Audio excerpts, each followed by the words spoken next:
ரீசனிங்ல அடுத்த சம் பார்க்கலாம். இந்த சம் ப்ரீவியஸா எஸ்எஸ்சி எக்ஸாம்ல கேட்டிருக்காங்க. 40 18 38 46 21 33 43 கொஸ்டின் மார்க். இந்த இடத்துல என்ன வரும்னு கேக்குறாங்க.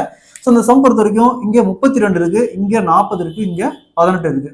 32 பிளஸ் 40 72. ஸோ 72 4ஆல் வகுத்தமா 18. ஸோ அந்த 18 தான் இந்த இடத்துல போட்டுருக்காங்க. அடுத்தது இங்க 38 இருக்குது, இங்க 46 இருக்குது. ரெண்டையும் ஆட் பண்ணா 84. 84 4ஆல் வகுத்தமா 21. ஸோ என்ன பண்ணியிருக்காங்கன்னா இந்த ரெண்டு வேலையும் கூட்டி 4ஆல் வகுத்துருக்காங்க. இந்த ரெண்டு இதுலையுமே அதான் யூஸ் பண்ணியிருக்காங்க. ஸோ அதே மாதிரி இங்க பாருங்க 33 பிளஸ் 43 76. 76 4ஆல் வகுத்தமா 19. ஸோ இந்த இடத்துல என்ன வரும் 19. Answer will be B 19. So அதே மாதிரி இந்த சம் பாருங்க, ஃபைண்ட் த மிஸ்ஸிங் நம்பர், விடுபட்ட எண்ணை காண்க. 4 3 2 6 9 10 9 27 கொஸ்டின் மார்க். இந்த இடத்துல என்ன வரும்னு கேட்குறாங்க. இந்த சம் ப்ரீவியஸா டிஎன்பிஎஸ்சி எக்ஸாம்ல கேட்டிருக்காங்க. ஸோ அதே மாதிரி இந்த சம்ம சால்வ் பண்ணி ஆன்சரை கமெண்ட்ல போடுங்க.